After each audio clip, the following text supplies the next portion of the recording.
Magandang araw sa inyong lahat. Ito po ang TV Patrol Ago. Naghahatid ng nababagang balita. Ito ang mga ulo ng nagbabagang balita. Balitang pang-panahon, balitang pang-edukasyon, at balitang pang-agrikultura. Kami ang inyong tagapaglingkod sa pagbabalita. Ako si Kitli Cyril Alvarez. At ako naman si Alaysa May Di Versudaso, ang inyong tagapaglingkod ngayong araw. Magandang hapon sa inyong lahat. Tayo ilagay ng panahon ngayong kalabithan ng Febrero. Ito si Kitli Cyril Alvarez. Sa ating mga kababayan, saan po natin ang maganda at mainit na panahon ngayon.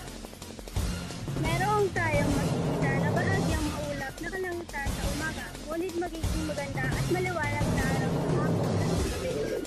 Maaaring umabot ang temperatura sa mga 31 hanggang 34 degrees Celsius.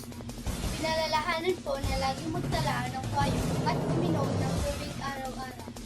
Ito po ang inyong tagapaghatid ng balita sa panahon. Si Kitli Cyril Alvarez, sana po ay magpatuloy ang magandang lagay ng panahon at naway magkaroon tayo ng magandang araw. Ingat po sa lahat at maraming salamat. Ito ang TV Patrol.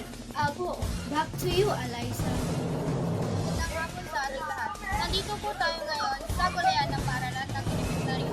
Ngayon pinatupad ng SELG ng Paaralan ng Elementarya.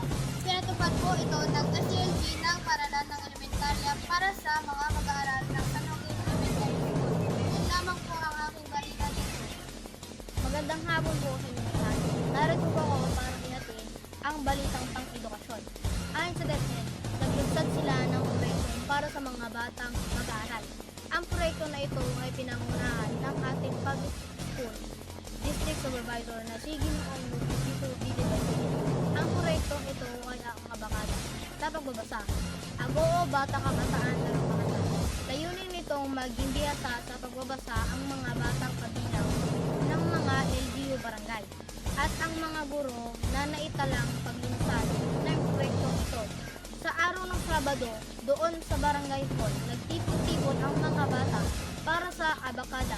Ang programang ito ay layunin na magtagumpay upang matuto ang mga bata. Ako po si John Alvin F. Lagaw, ang tagapaghatid ng Balitang Edukasyon.